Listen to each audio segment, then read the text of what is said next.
Welcome, everyone. Thanks for tuning in. My name is Dave Holman. I'm a member of the Greater Education Council of Connecticut. At the start here, I'd just like to read our mission statement because it's applicable to what we're going to be talking about today.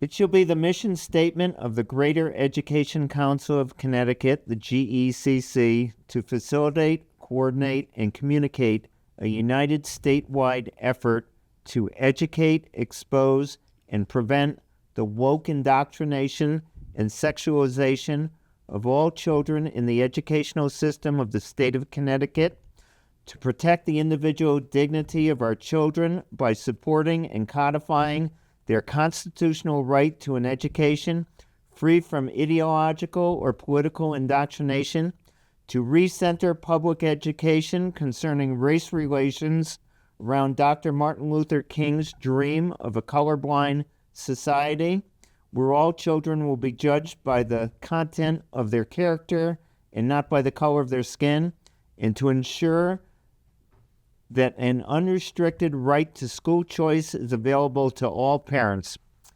Joining me today is Court Rutnowski, the chairman of the GECC. Mm-hmm.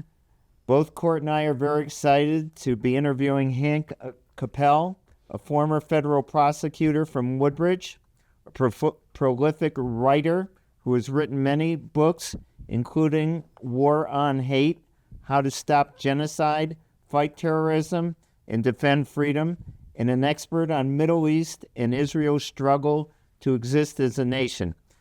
Additionally, Hank is the author of proposed parental rights legislation, which will bar DEI CRT indoctrination in our Connecticut schools, will guarantee parental access to all curriculum content, and will guarantee parental notification before children are administered any health interventions. Hank is a true patriot who loves our country, and he's on the front lines fighting the madness which is coming at us from every direction. Before we begin, Hank, you were part of our GECC formational meetings. In fact, it was your suggestion to add part of our mission statement, specifically to recenter public education concerning race relations around Dr. Martin Luther King's dream of a colorblind society where all children will be judged by the content of their character and not the color of their skin. You also recently wrote a piece for the Connecticut Mirror on September 13th, 2024, entitled, "Educators Now Oppose Dr. King's Dream. We Need Laws to Protect It." Why is this so important, Hank?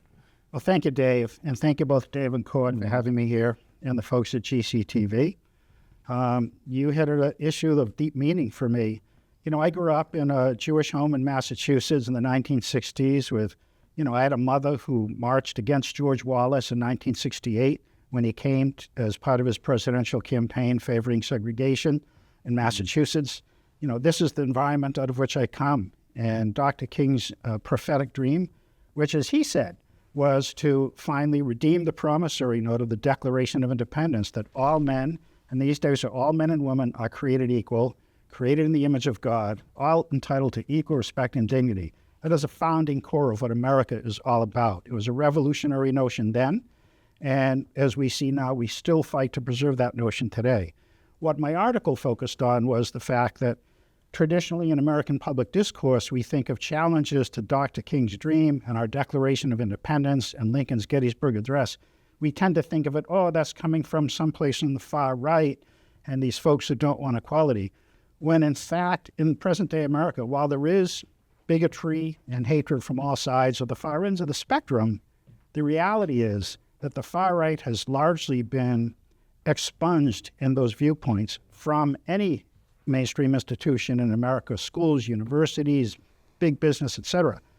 But there is another attack on Dr. King's legacy that is very powerful now and has captured many institutions coming from the far left.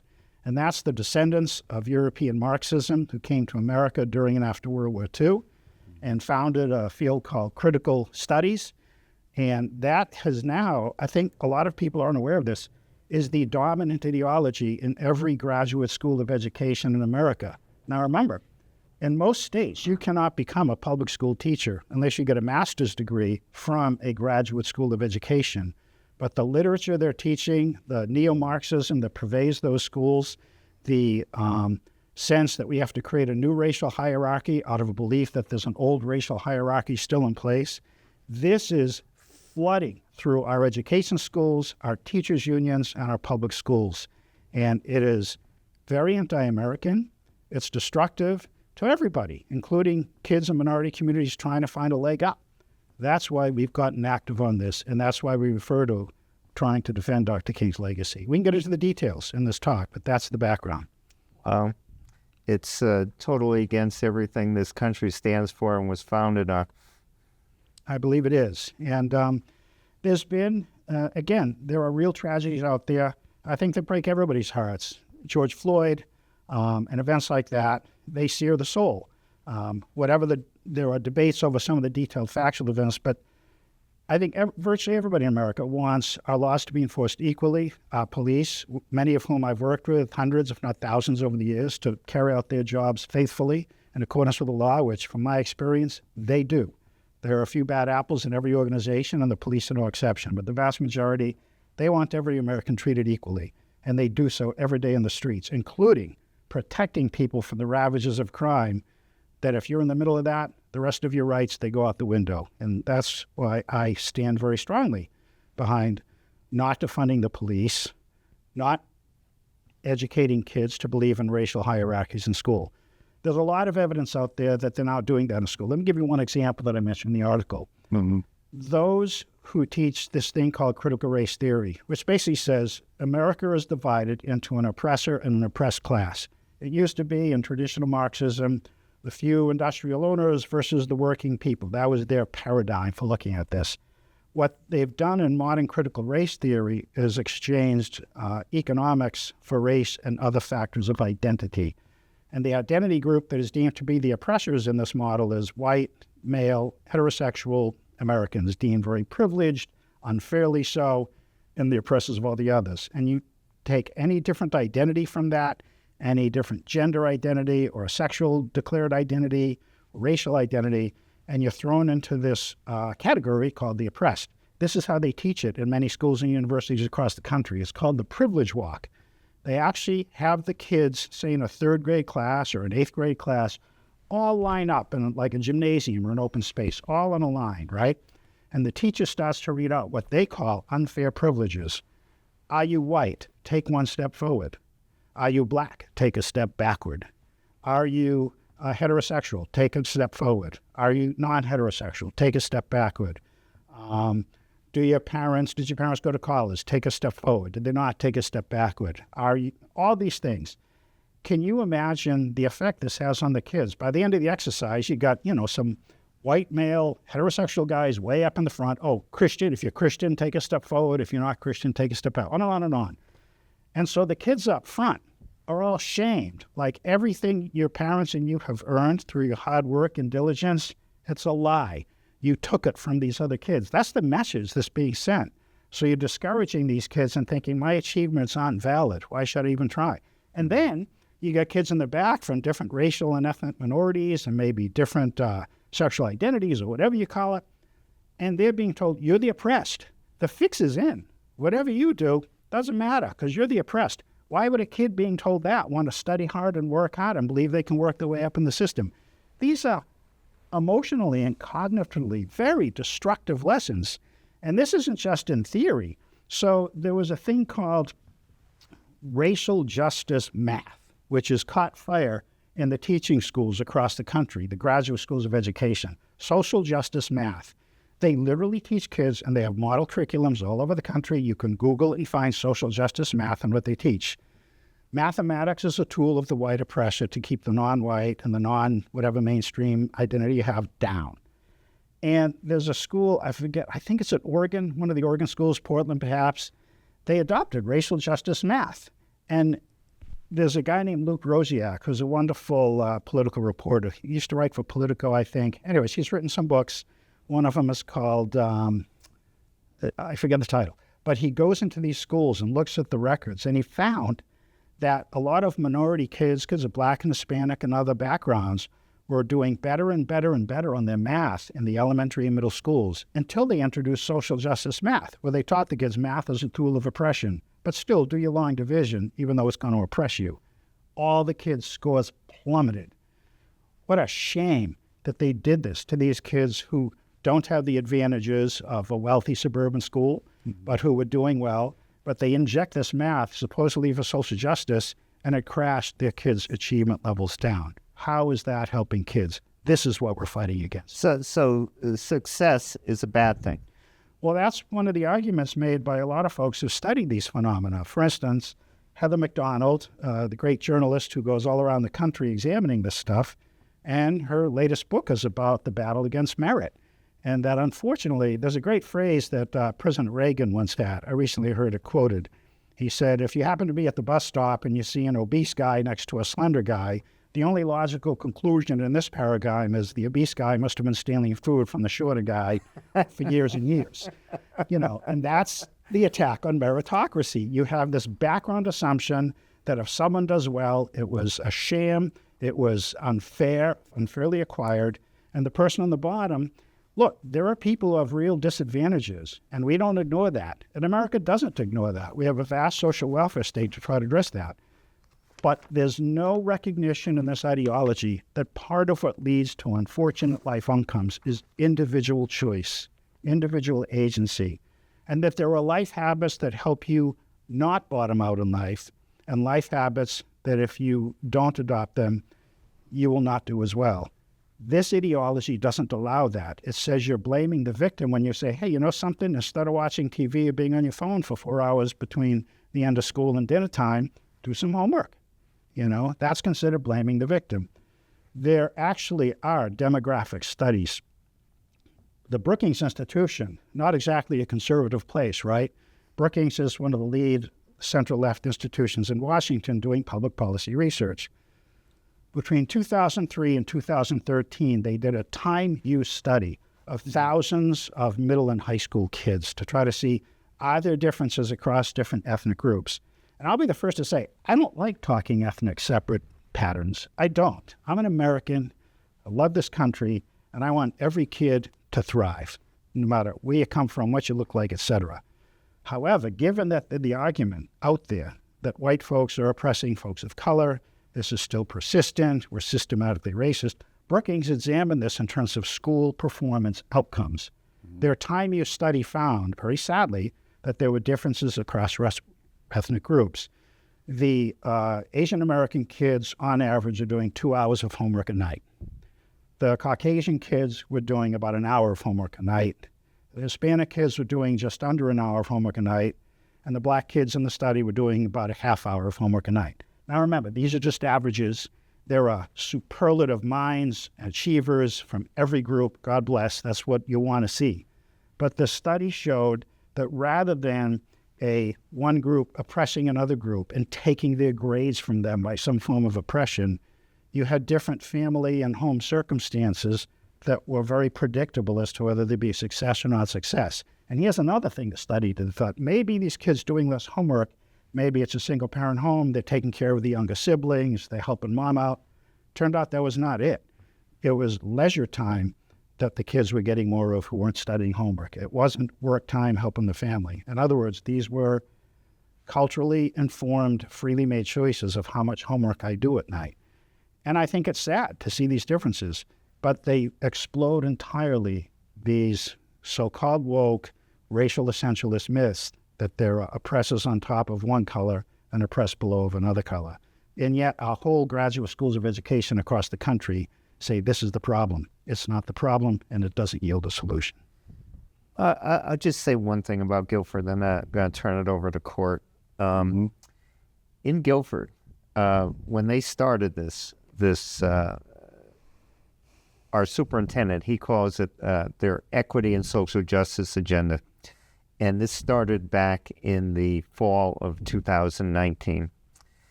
And they hired a consultant. And what this consultant did, one of the things he did was have all the teachers, all the administrators do what they call an equity profile of themselves. In other words, how racist they were. There's an organization in town called the Anti-Bias, Anti-Racist Association. On their website, they have a silhouette graph of kids from 3 months old to 6 years old telling how racist they are at each age. You're racist when you were born, if you are white, all right?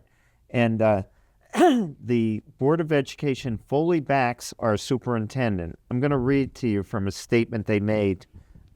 This was in April of 2022. Mm-hmm. The Guilford Board of Education and Superintendent Dr. Paul Freeman made a commitment to our students and to our community to better address instruction and school culture regarding issues of social justice and institutional racism. Institutional racism is a part of American history, and educators must explicitly address this reality and create a culture that helps eradicate it moving forward. They believe that there is institutional racism. They believe that there is systemic racism, and that they have bought into this CRT, DEI stuff, hook, line, and sinker. Court, why don't you jump in? Jump in. Well, I'm trying to sort of knit together some of the things you guys have been talking about. The phrase that really got my attention was you said racial hierarchy. So that's sort of a practical expression of the concept of replacement theory, because you don't just replace white people, you replace them in the institutions that exist. And so the belief is that they are solving what they see as prima facie, did I say it right? Prima facie racism in an institution by simply getting rid of the white folk and putting in other groups. That, to me, shows incredible ignorance about the existence of a hierarchy in the first place. If you listen to Jordan Peterson, he really makes it clear that a hierarchy is a concept of organization that serves a fundamental purpose in any successful society. And what it is, it's supposed to be a system that rewards those who are capable, who know how to lead, know how to motivate, know how to get results. And so you need to have those people at the top to help the others get things done. The notion that what? The guy on top stole something from the guy below to get on top? Maybe in some cynical cases that might be true. But when you look at it in the overall, no, not so much. So the racial hierarchy is a curious thing that should be examined, a lot more extensively. The thing I'd like to shift to is the legislation, if we could. So first of all, when did you first write this legislation?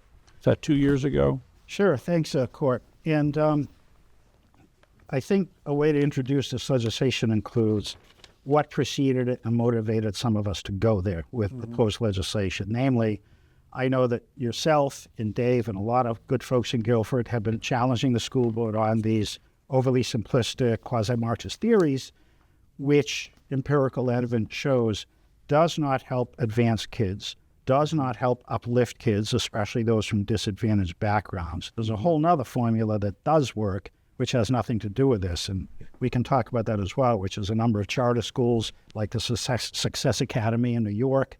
The economist Thomas Sowell has done an amazing economic analysis of this and shown how powerfully these schools lift kids from single-parent, low-income homes, and they're competing at the level that the children of Westchester County investment bankers are doing. Because these charter schools don't spend time telling the kids they're victims. They help them achieve the very best of themselves through quality, through merit, through uplift, and real teacher investment of the right sort. We, all across various towns in Connecticut, myself and many colleagues in the Amity Regional School District, yourselves in the Guilford School District, folks down in Greenwich, the Greenwich Patriots, folks up at West Hartford, all over the state. For the last 2 years, parents have been challenging this immersion of schools in these critical racial theories and saying, they're not really working, they're not helping our kids, they're not helping disadvantaged kids uplift. We need to go back to strong, responsible teaching and help make it better. Mm-hmm. And every time any of us went in front of the school boards, it's my own personal experience, having spoken many times before the Amity School Board with colleagues and friends. I know that's been similar for you all. I've heard this from parents across the state. Talking to these school boards is like talking to a cement wall. And it's really sad because local small-town democracy is one aspect of what this country is all about. And we've been treated like we are pariahs for raising these issues. Perhaps they think we're racist, even though what we really want is to see kids of all backgrounds rise up together. So after 2 years of this, we've done FOIA requests, we've analyzed curriculum, we brought things to the school board's attention, we've written op-eds, we've done it all, and nothing has changed. Mm-hmm. That is why some of us said, you know something, as has happened in Florida and some other states, it's time for us to look at legislation. Not legislation that would in any way abridge the First Amendment, but legislation that would simply not allow schools to be indoctrinating children and teachers in these ideologies and saying that's the sole truth, which is antithetical to a small L liberal society. And so I, in consultation with some others, including a wonderful state senator named Rob Sampson, looked at some of the bills across the country, like in Florida and other places, looked at the bills proposed by national anti-CRT, pro-educational uplift groups, and we fashioned a statute, and I have a copy of it here.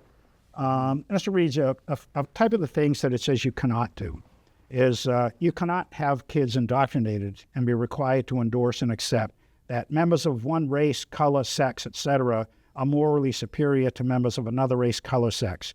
An individual, by virtue of his or her race, color, sex, characteristics, is inherently racist, sexist, or oppressive, which, as Dave pointed out, is exactly what a lot of these lessons are teaching. Systemic racism, stereotypes, entire ethnic or racial categories. It's empirically false, and it's very destructive, as we talked about, in terms of kids' incentives to thrive and become a nation united, regardless of background. You cannot teach and force folks to acknowledge that a person's moral character or status, whether they're oppressed or oppressed, is determined by your race, color, or sex. Or an individual, by virtue of their race or sex or color, must confess to having unfair privilege because of actions committed in the past by other members of the same race, color, sex. I mean, the sins of the great-grandfathers visited upon the children in some broad racial way. At the same time, this legislation makes explicitly clear in its own words that nothing stated herein shall prohibit or impede discussions and teaching about slavery, Jim Crow, abolitionist movements, civil rights movement, continuing racial disparities. Those are all fair game, and it's legitimate. We want our citizens to be able to compete on an equal opportunity playing field, and where that's not happening, find ways that might improve that situation. This does not cut out any of that.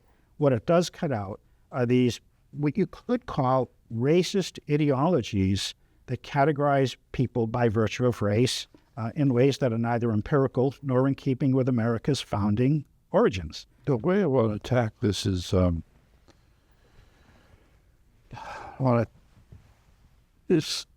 right, the issue of superiority, right? Or supremacy, as they like to say. How about if you guys examine that a little bit more closely? For example, there was another thing here that didn't quite hit me right. Morally superior.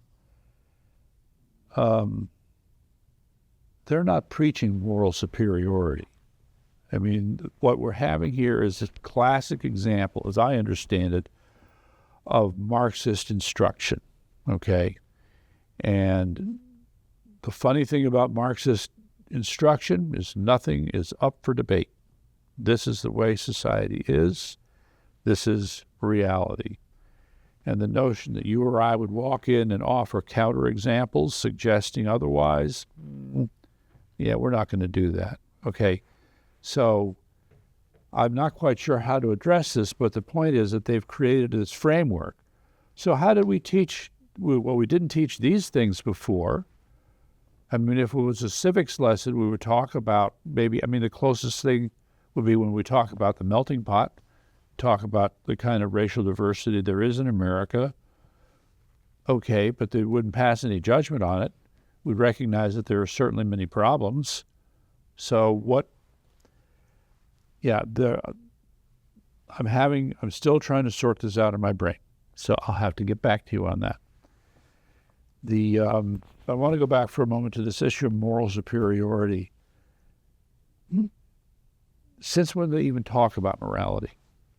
Well, I think that you make a good point that these ideologies tend to function in what might seem to a lot of us an amoral context and an amoral kind of discussion. Yeah. But there is a strong implication in schools of critical race theory that because one is presumed to be part of a permanently oppressed group, that there's a certain virtue that attaches to that status, that there's a certain virtue that says, you need to listen to this person and this person only, and the folks in the oppressor groups, they don't get the microphone because they are oppressors. And so there is an ascription of a different moral status for those in the oppressed group as the person of high moral victim status and the oppressor group of very low status.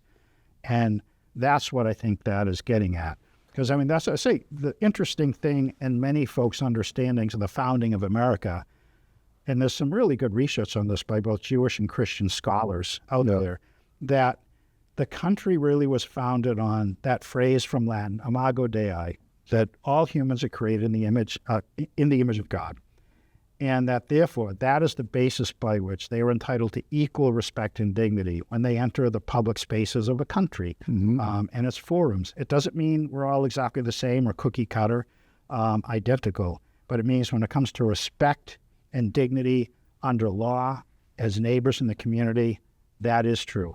And I think people in modern times forget how radical a break that was with the whole history of humanity. The history of humanity, I think we'd all agree, is largely one of tribalism based on various ethnic and regional and visual characteristics. Well, it's still true. And that's where you get this description of my team is the morally superior team. All the other teams are less. I mean, even in the first recorded experiences of democracy in the Greek city-states, which is an amazing part of human history, only about 20% were citizens. The rest were slaves or whatever, or this or that. The founding of America, coming out of mostly British common law and certain European developments and some Judeo-Christian theology, it doesn't mean it has to be limited to people of that ilk, but that's the roots of where this imago Dei, equal respect and dignity, come from. And we stand on an equal moral plane. Right. CRT and DEI take that away.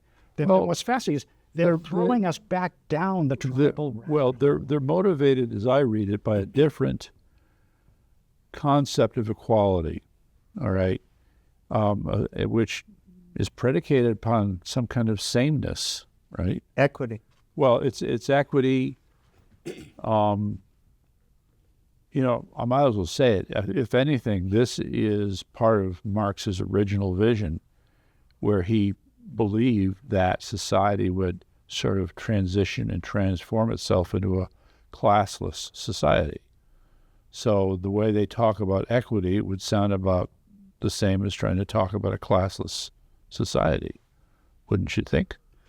Yeah, and I think as I like to phrase it, the original Marxism was a division between economic classes. The neo-Marxism of today is a division between identity classes, often divided as a race, gender, sexual preferences, and self-identified characteristics, etc. But it's the same old oppressors versus oppressed paradigm. Yes. And I would say it's not just as old as Marx. It's all of human history. It's the tribe-based paradigm. My tribe is good. Interesting. You tribes are bad. And I think, you know, when they teach things like, well, there is some inherent racism, people, I think they're missing the point. There is an inherent tribal impulse in us all. We evolved through millions of years of protecting our kith and kin against various dangers and attacks. And so the human radar for anything different is very strong. And there's always that tendency and that risk. But this is why I say protecting the American heritage, as reclarified by Dr. King in his Russian one, is that we all morally are cut from the same mold. We may not morally perform as well as individuals, but you can't define us by groups. Yeah, Dr. King is central to everything that we're talking about here. I mean, we started off the conversation, our mission statement. We mentioned Dr. King and how his dream was colorblindness. All right? Now, I want to read you something. This is from the superintendent of Guilford Schools in the answer to a question at a talk that he gave at the Guilford Library back in 2021 about equity and social justice in Guilford school system. All right? The question was in regards to Ibram Kendi. Now, our superintendent bought 300 copies of Ibram Kendi's How to Be an Anti-Racist and gave it to every teacher in the Guilford school system. So the question he was asked was, Kendi says that the only remedy to past racism is present Yes. Yes. The only remedy to past discrimination. Past discrimination is present discrimination. Is present. Yeah, thank you, Hank. And the only remedy for future discrimination is present discrimination. That's correct. So the question was asked, if you truly believe that, now you just bought 300 copies of his book to give to all the teachers in the Guilford school system, how are you going to introduce discrimination into the Guilford school system to achieve that? So this is what he said. Being colorblind won't solve the problems that are inherent in structures or societies or communities or schools or personal relationships if you are concerned about systemic racism. I have wholeheartedly embraced the idea that we have recognized the need to address race and equity. We must take purposeful action to address systemic injustice. That is our goal. That will be our plan. You hit on exactly the ideology that has captured virtually all graduate schools of education in America. This is what they teach. And this is why, by the way, hoping to get a new superintendent to replace the current one in various contexts is not a solution, because they've all been marinated in this ideology to the grad schools of education. And unfortunately, Mr. Freeman may be a perfectly decent fellow in his private life, and he may be a very smart guy when it comes to an SAT test, but he betrays a tremendous naivete about the human condition and human anthropology when he says that.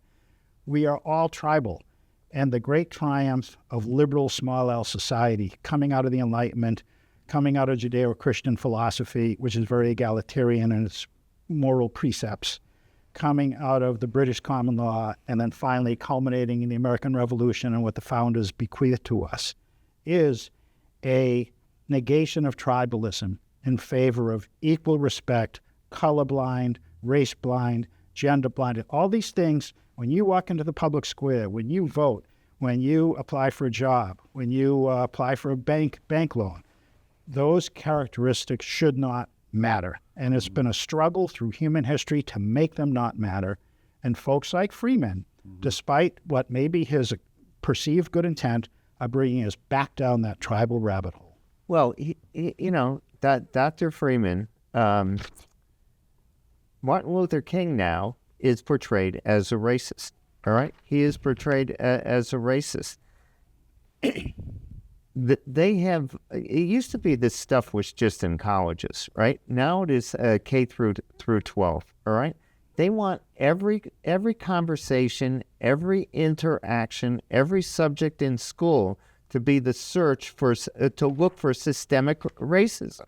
It is unbelievable. They not only want that, they want these kids to be an activist in support of this stuff.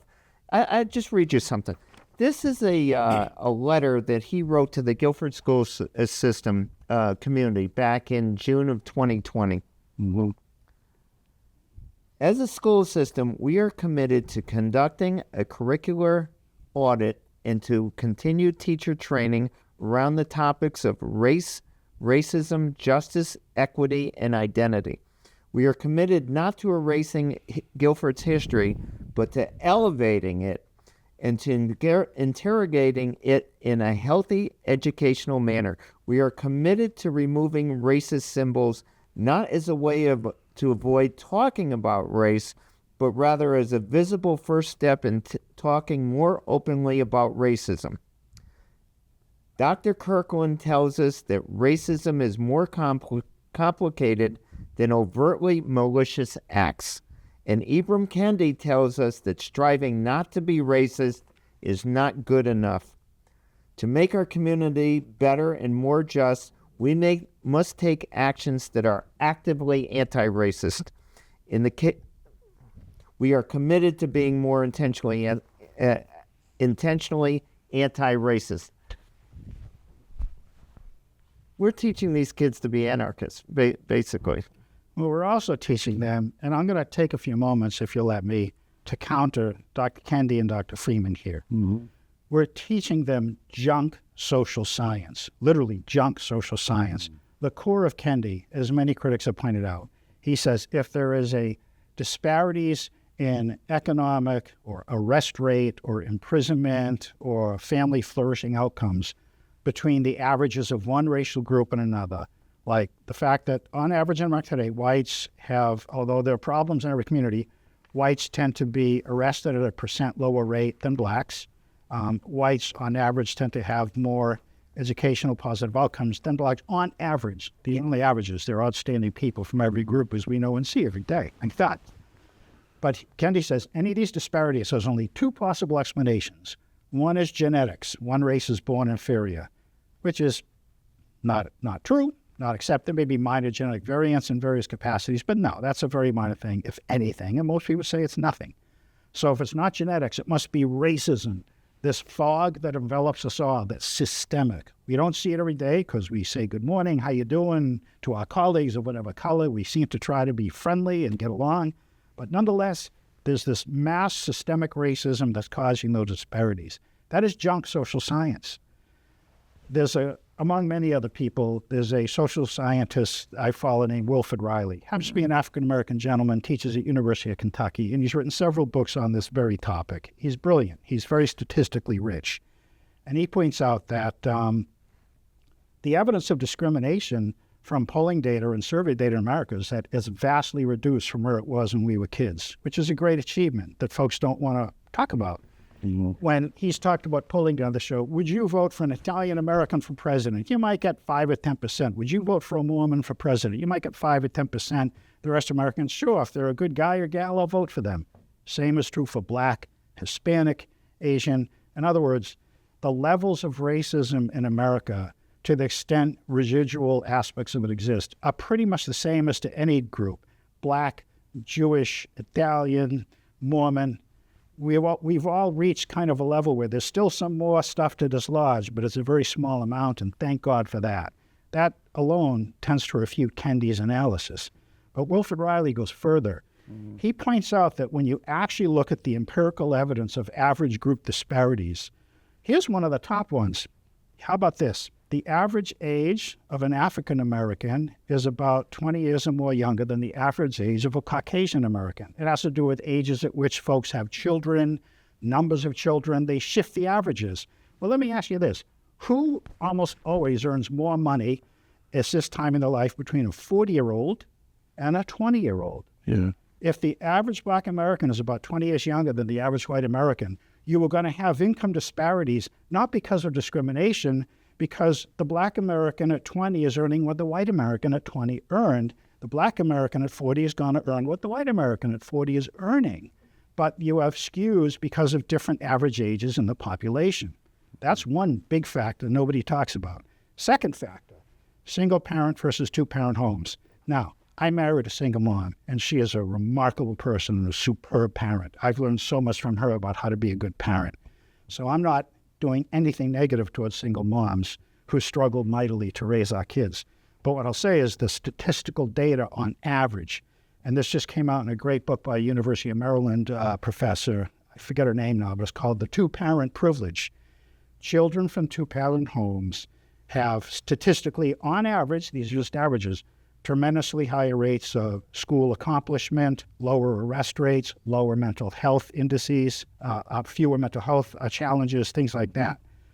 And it's just a reality, a problematic reality, that the single parenthood rates vary a lot across racial groups. The white single parenting rate, I think, is around 30 or 40%. In the black community, it's around 70, 80%. That plus the age relative average difference accounts for virtually all the disparities between blacks and whites in income, arrest rates, and things like that. There's more. Riley gets into this, as does Thomas Sowell and others. The point I'm making, and I don't mean to go on too long here, is that an entire country of educators, of graduate schools, of superintendents is claiming that there's this magic fog in the air called systemic racism that accounts for these disparities. It's junk social science. It's not true. There is still bigotry out there, but it's softened greatly, as Riley's statistics point out. So what you have are superintendents buying these books, indoctrinating these kids in all this false social science. How is that helping anybody, right? It's not. But part of this, I guess the point I was trying to get at, is there's no examination of what constitutes the tools of oppression. Analyze oppression. Psychoanalyze oppression for me, please, so that I understand what you're talking about. And while we're at it, let's psychoanalyze victimhood. To your point, there's a social science component to both of those. And I think if we start to, tick off the different aspects that we would expect to see, it's going to change our understanding of oppression. It's certainly going to have nothing to do with the way it's being used. No, yeah, I agree with you, Court. I think that a lot of the social science tells you that oppression defined sort of as acts by one collectivity of people to deliberately exclude other collectivities of people from having the same access to education, to resources, bank loans, mentoring, whatever you want to call it. That there's deliberate things, which happened in Jim Crow America a century ago, particularly in the South. And the great victory of the Civil Rights Movement was to awaken America to that reality, call on America's conscience, and this is what Dr. King did. But if I were to guess, I think you'd be appalled by some of the stuff that is actually keeping minority kids down by falsely inculcating them in the view that you are oppressed, the fix is in, why even try? Right. So we have these examples that, counter what you're saying. You mentioned the Success Academy. So, and I don't know if that's the same one as Ken keeps talking about in Harlem. But you have these schools that are in, quote, disadvantaged areas. They're putting the lie to these Marxist arguments that are being implemented in the school system. So at what point does one begin to, take over the other? It's our kids are being bombarded with this stuff. Kendi says there's no such thing as not being a racist. All right, you're either a racist or an anti-racist. Now I have a cartoon here. It's from the Bridgeport I was looking at the Sudoku puzzle there on the other side. Yes, right. This cartoon. It says it's a teacher, headmaster. He's saying, hold it up for the camera. Saying, we teach the 3 R's here. Reading is racist, writing with an R is racist, and arithmetic with an R is racist. That's it. I mean, look at what's happening today. I mean, we're seeing the results of DEI. Look at the Secret Service. How incompetent were they? Former President Trump got shot and almost got shot a second time. Total incompetence, and their whole focus is DEI. Well, I go with the woman who abandoned her post to breastfeed. That to me is... Yeah. You know what? You just hit a limit. Look at FEMA. Look at what happened in North Carolina. Where are they? They're still not there. I mean, and their whole focus is DEI. This is the problem. Yeah, I've seen those videos. But Hank, let's get back to this legislation. I know we had an event at Thimble Island Brewery just about a year ago now, and Rob Sampson was there. You mentioned State Senator Rob Sampson, and he suggested some changes in the legislation, which you have done, right? Yes. All right. How can we? What's the next step? So we have. Here's what we've done. We have this bill that was two bills, which are drafted with close consultation with Rob Sampson, that track a lot of the similar legislation around the country, that makes abundantly certain that there's no First Amendment problems with the bill, because we clarified you can talk about all these racial disparity issues and history of racial oppression, which did exist. It's important to know our history, just like in families and in personal lives. It's important to know, acknowledge our weak points as well as our strong points. What did Clint Eastwood say at the end of Dirty Harry? A man's got to know his limitations. As a country, Right. And that's how we overcome them, and that's cool. This bill makes sure we can do that. So we drafted the bill, and Rob Sampson suggested some alternatives, break it into two bills, et cetera. And so as we've come into the fall election season, I've reached out to the leaders, GECC, Amity Advocates, the group I'm involved with, and the Amity Woodbridge Orange Bethany School System, Greenwich Patriots. There's some folks up in West Hartford who are involved with these, including Moms for Liberty chapters up there. Right. We've reached out around the state. And also FAIF, Foundation Against Intolerance and Racism, which Connecticut leader is Danelle Rose. What about the Family Institute? Family Institute we've reached out to. We need to keep doing that. It's so I have gotten and made a list of every state representative and senator and every opponent, every state and Senate race that's ongoing, that's coming up November 5th, and taken as many emails as I can from various sources, mostly from the state government website. And I've shared this list with the leaders of the groups and said, let's all write to each rep and senator, at least in our districts, and try to do the rest of them, and say, we would like you to endorse these two bills. And if you don't endorse them, please explain why, because in a sense you're saying you're content with this indoctrination of our kids in this tribalist ideology. I've created a form email to each rep and senator, which you can do in email format, or you could print it out and do it in letter format. We attach the two bills, and we have a short explanatory memo saying things like, here's what the bill does, and equally important, here's what it doesn't do. It doesn't shut down speech, it doesn't have criminal penalties, yada, yada, yada.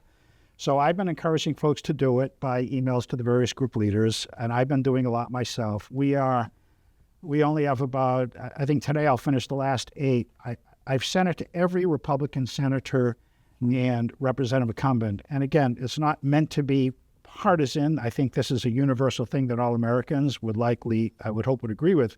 But I also know that right now the Republican Party in Connecticut is also more sympathetic to this legislation than is the Democratic Party, which is very much oriented in a different direction on this issue.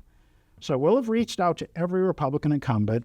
We'll have reached out, hopefully, to every Republican challenger for a seat in Connecticut, and hopefully a lot of Democrats too. I've had a couple of responses from reps already said, I endorse this 100%. Let us know what we can do. Excellent. And Rob Sampson has said in 2025 in January, he will file these two bills to seek legislative passage. Now, I try to be a realist. I don't expect this will pass in this coming year. But the point is, just as the quasi-Marxification of the grad schools and the schools and K through 12 happened over a couple of generations, so too, if this battle takes that long, let's just do it. This is a start. This is a attempt to change the needle, change the discourse, wake people up to this. Dare I say woke? Probably not. But it's a way to get people thinking and talking, and hopefully in a few years we can see some productive results. Well, how about our audience? Is there a place they can go? Is there a website they can go where they can? Our website. Yeah, I will. Okay. Remember, what are we going to have up? Okay, we're going to put these things up on our GECC website. Yes. People will be able to go there. And that website address is the Greater Education Council of CT.org. They always tell you to repeat it twice. Greater Education Council of CT.org. Okay, so we need to get that done. This is very important. I'll send you the packet this afternoon. It is like 4 or 5 documents. It's the cover letter, which you can do in email or letter fashion to any representative. It's the first bill about not indoctrinating kids in this ideology. The second bill is parental access to curriculum and advance notice of any mental health or medical interventions. And then lastly, I'll send the list of rep and senators. I'll send you a link because it's now a shared document. Anyone who sends a letter to a rep or senate candidate or incumbent can add to this document, I have emailed this person. And we keep a running log that we can all share. Okay, the other part here is aside from what we're dealing with here right now, we need to develop our own counter messaging, if you will, to each of these things here.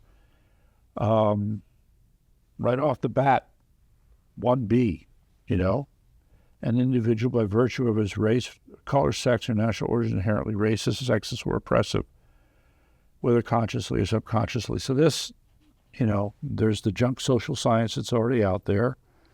We have to construct our own research, our own analysis, our own, dare I say it, narrative that just slams this, okay? Right now, we're just saying, no, you can't do it. That's not good enough. You got to show the alternative. And you go through this. It's the same problem. I think it's a good idea, Court. Yeah. We should have a positive statement of what the core principles are. Mm-hmm. And, from the background we come from, it's not something necessarily imposed on the person. These are principles on which you can draw that accord with the American constitutional framework, with the open society, the small L liberal society, starting from Imago Dei right on down. Yeah. So I'm also thinking, for example, of we've looked at his book from time to time, Ian Rowe, Agency. Excellent Right. source. So yeah. So I'm inclined to kind of frame his thinking and put it in the center, and build out from there. I think there's and I hate to say it, but you touched on it. The evidence against this approach seems to be mounting, that it's causing more harm than good. Yeah. So that message needs to be emphasized as well. I think on that note, Luke Rosiak is very good. His reporting, Heather McDonald's reporting is very good. Mm-hmm. Right. Yep. All right. Well, let's change gears here for a little while. Yeah. All right. So I think we've kind of worked this. Yeah. Hank is an expert on the Middle East and what's happening over in Israel. And on October 4th, we had a little event at the Guilford Community Center where we screened a documentary called "Killing America: Can the Nation's Schools Be Saved?" And Hank and I were on that panel. Mm-hmm. Now, it ended up being held in Guilford, but Guilford wasn't the first choice, right, Hank? We tried to get larger venues around the state, and you tried to get your Jewish community in Woodbridge. Yes. What was their objection to holding this event? Well, I never had the conversation with my regional Jewish Federation about why they didn't jump at the chance to host it. And I say this with great respect for that community and for the hard work they're all doing on several fronts to provide opportunities for folks, Jewish and non-Jewish in the community, at their JCC, lots of speakers, physical facilities, gyms and sports teams and all that good stuff. And they're also joining in the battle against resurgent anti-Semitism. It's all noble stuff. We have, unfortunately, been at different positions when it comes to the DEI, CRT, and what I and some of us perceive as its contributing role into the resurgence of anti-Semitism in America. And so there's a caution with a lot of Jewish communities about, and I think there's complex historical reasons within the American Jewish community as to why they are perhaps much more acclimated to calling out anti-Semitism from the far right as they perceive it, and much less, shall I say, observant of or vocal about anti-Semitism from the left. And I think that has to do with Jewish history, where parties from the center left, at least in Europe and later in America, tended to be the ones who said, these groups who haven't been included, we want to bring them in. Franklin Roosevelt's New Deal, this and that. And you can debate all that. Can I take a run at this? Yeah, sure. My understanding is that, the newest form of shall I say, Judaism is the Reform movement. Mm-hmm. That kind of came to pass in the 1800s, right? Yes. And the spirit of the Reform movement, this is a Goyim speaking, forgive me, was to basically step out into society, because up until that time, you could say, for all the obvious historical reasons, the Jewish community was pretty insular. Yes. But this reform movement said, no. We have to get out there and do our thing. We have to, I'm looking for the right way to phrase this. There are works, in Christianity, we talk about good works. Yes. Okay, so there's a Jewish version of that as well, right? Okay, so the reform movement represented a stronger move towards the Jewish version of doing good works. Am I doing okay so far? Yeah. I think there was a greater desire to integrate into the broader society, a belief that could be possible. Right. And also to focus more on the scholarship and learning and achievements of the broader society outside one's own community. And there's a whole fascinating study of that. Right. Jews who went into arts and literature and medicine, et cetera. And that was more promoted in the reform movement, which is more integrationist, I guess, after a couple thousand years of history. Okay, so I would start with that as sort of the foundation, and there somewhere in that process then there was this leftward tilt, if you will, among Reform Jews, and some suggest that it was because of Roosevelt that... I think there are multiple factors include the perception was that more center-right traditional political organizations and Christian organizations in sort of post-Renaissance Europe were less open to Jewish inclusion than were the out-of-power parties of the left.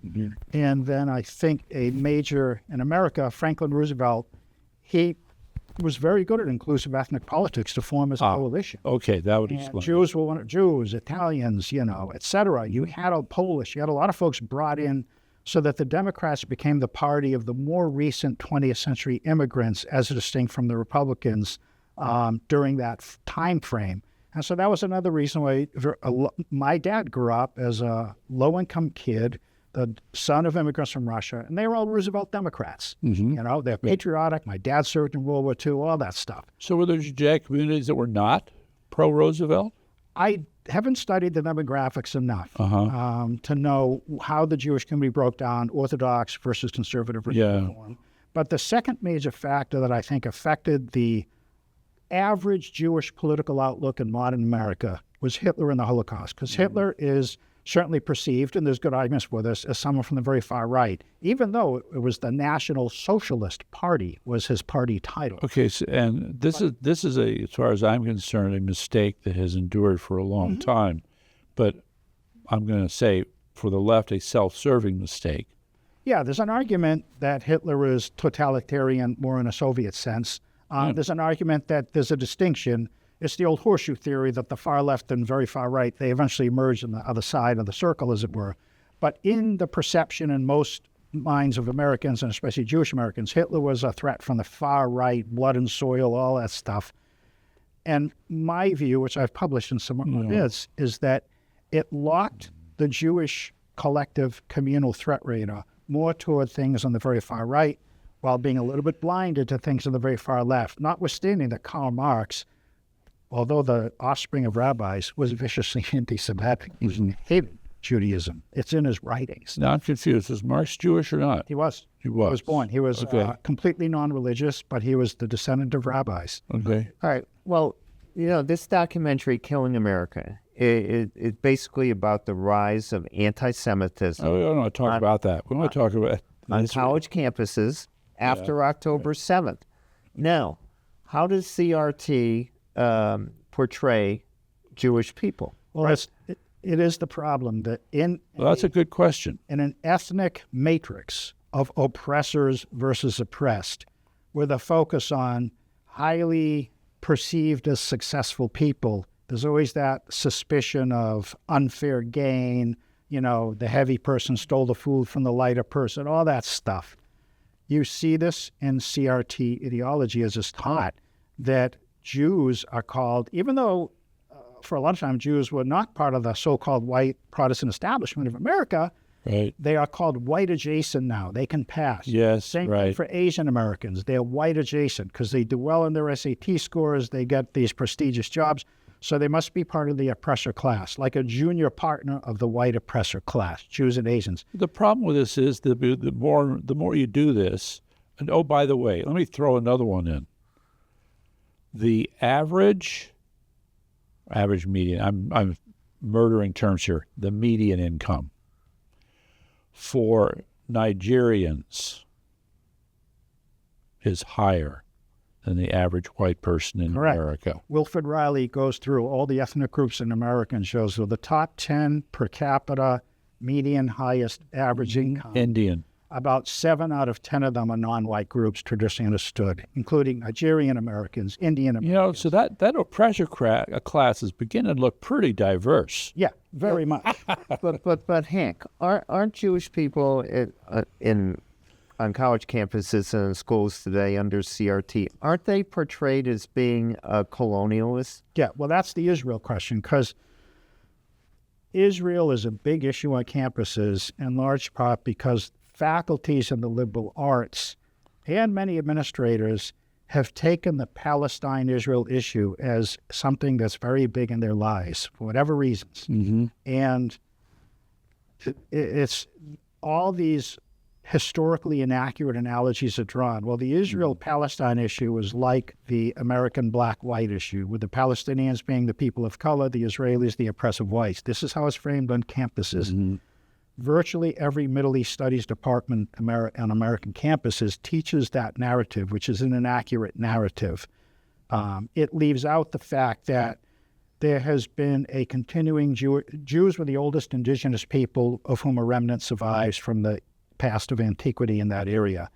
Jews populated the place known as Israel, the West Bank, Gaza, and the western half of today's Jordan, 1,500 years before the first Arabs came into that area. The Arabs came into the area with the post-Mohammedan conquest of the 600s, the 7th century. Jews have been there 1,500 years.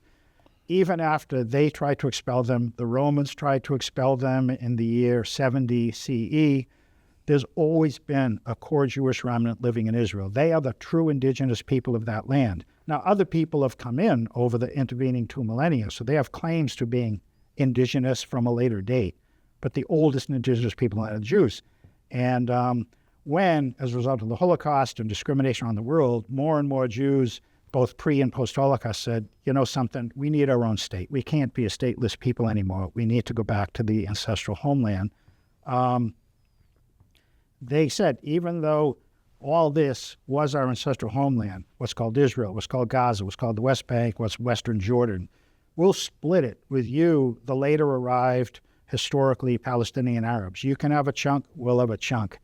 They have tried to do that 9 times in the past 100 years. 6 of those 9 times they've actually said, here is our beloved homeland. Half of it goes to you because you came in after us and have lived here for hundreds of years. And so we want to be fair-minded about this. Every time the Palestinian Arabs said no and launched a terror war to try to kick all the last Jews out. But you still have a substantial portion of the Israeli population being Arab. Yes. Whether you have actually about 20% of the Israeli population is Palestinian Arab, and they're both Muslims and Christians. They have full equal rights. One of the Israeli Supreme Court justices is an Arab. The Supreme Court justice who sent the former Prime Minister Ehud Olmert to jail on sexual assault charges was an Arab Israeli. Mm-hmm. I mean, they have in their unwritten constitution, their significant bills, full equality regardless of religion or background, etc. Okay. All right. Well, so some Arabs have integrated, but some have not. Yeah, pretty much. Or let's try it this way. Some Muslims have integrated, and some have not. Yeah, the majority of pharmacy in Israel are Palestinian Arab, actually. I believe more of the geographical land ownership in Israel is Palestinian Arab rather than Jewish. Currently? Yeah, it's pretty close, actually. Wow. I mean, That's amazing. It is a country that has done its best to integrate those who also are there. Here's another thing.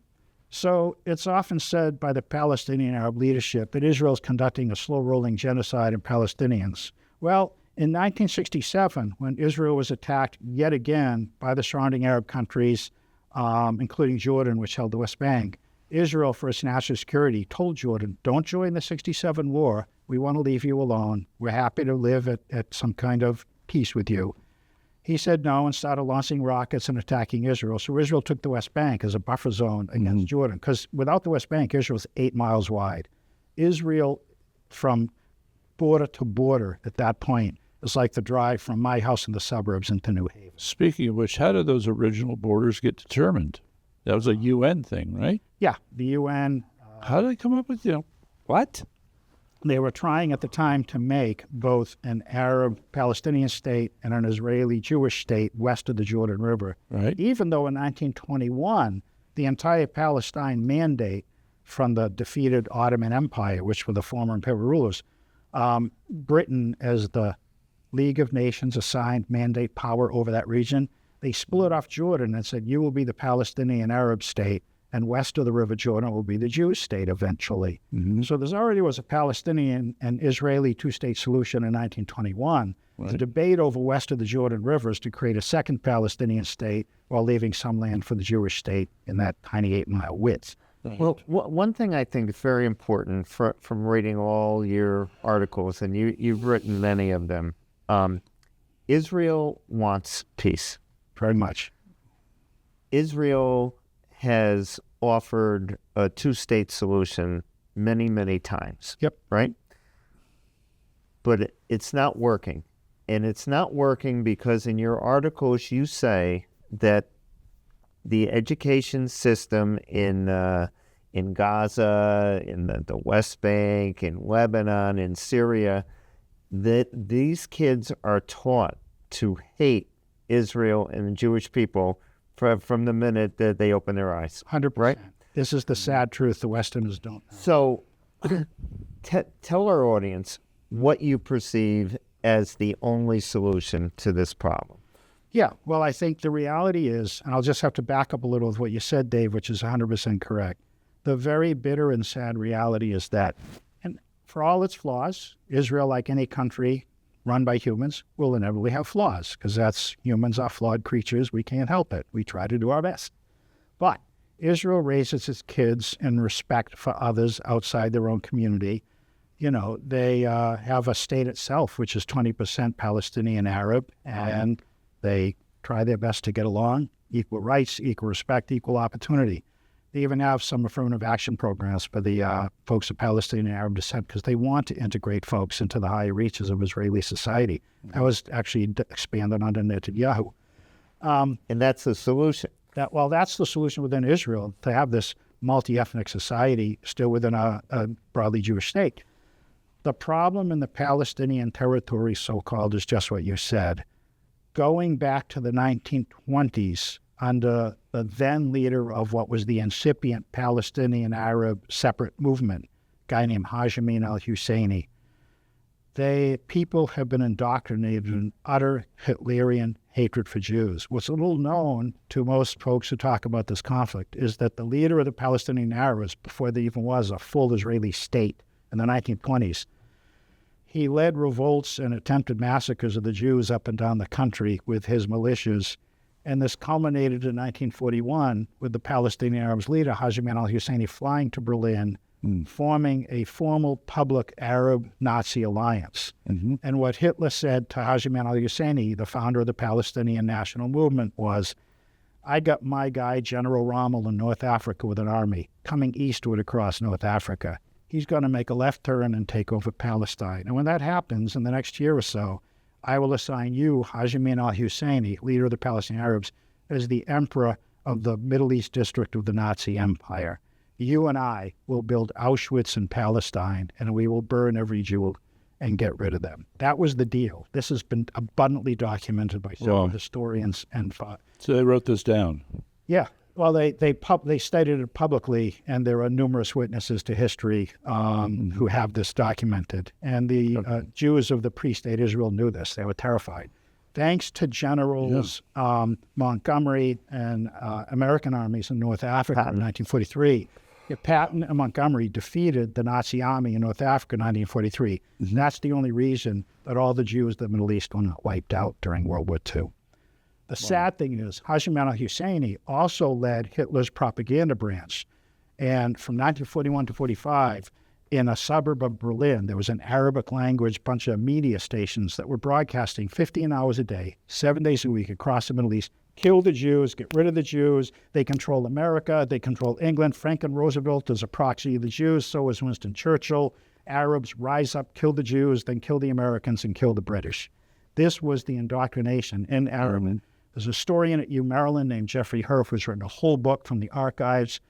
It was so effective that in 1942, in the summer of 42, an American intelligence official cabled the State Department, Roosevelt's State Department, and said, the Arab world is now about 3/4 in support of the Nazi axis, thanks to this propaganda deluge by this Palestinian Arab clique in Germany. Yeah, that reminds me, Dave, we have to get better at propaganda. This poisoned the Middle East's media discourse coming out of World War II. Germany was denazified by the Allied armies. The Middle East was never denazified. Haj Amin al-Husseini returned to the Middle East as a welcome hero across those countries. So this is Yasser Arafat's predecessor. This is what we're fighting against today. And this continues today. Yeah, the whole Palestinian schools are Hitlerian propaganda straight out of the 1930s. So nothing is going to change until the education system changes over there. And in fact, isn't the UN contributing to all this stuff? Well, the UN in America, because here's the problem. Not only do the Palestinian schools raise their children to be suicide bombers, I have photos that I give in my talks of Palestinian infants, 2- and 3-year-olds, dressed in mock suicide bomber costumes with the explosives and with a press button. Parents hold them up at the rallies. The way we hold our kids up with an American flag and say, God bless freedom, they say, God bless the suicide bombers, the martyrs. When a Palestinian dies shooting and murdering Israelis or blowing up Israelis, the Palestinian Authority prints up things called martyr cards. They look like what we used to trade as kids, baseball cards with Mickey Mantle and Frank Robinson, and except they're photos of the martyr before they died. They print them up in the thousands. Palestinian kids trade the martyr cards, suicide bombers or murdered Jews. When that happens, the Palestinian Authority pays a life pension either to the killer if he or she lived or to the family if the killer died. A life pension, it amounts to $300 million a year in reward pensions for killing Israelis that the Palestinian Authority pays every year. This is public record. America gives them $500 million a year. We are paying for pensions for people who murder Jews.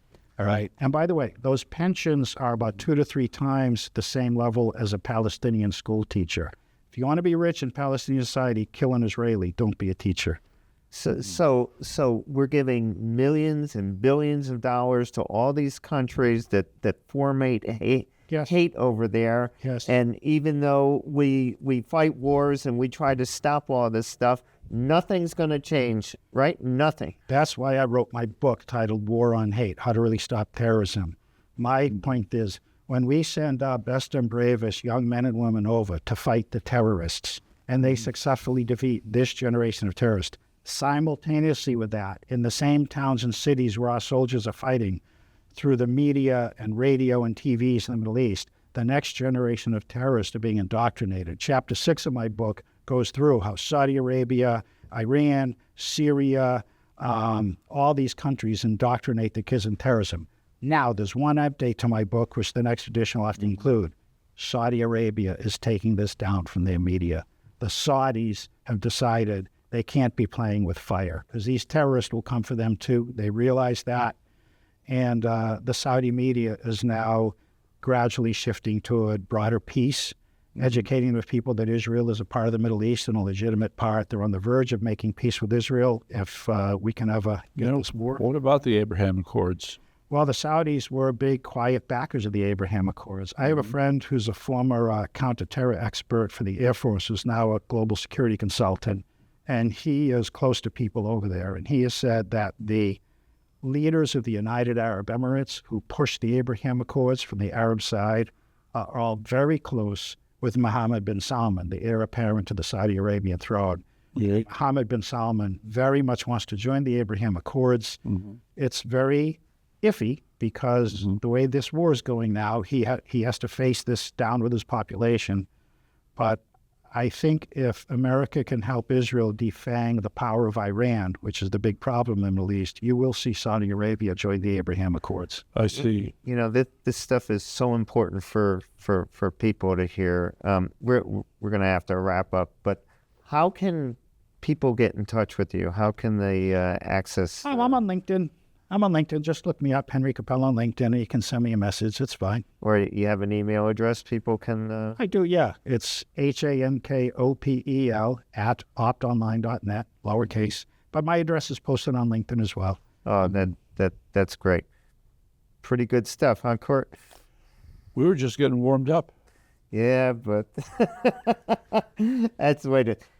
Thank you, everybody, for tuning in. Right. Thank you, Hank, for doing this. Thank you, Court. Mm-hmm. Okay. Thank you all very much. All right.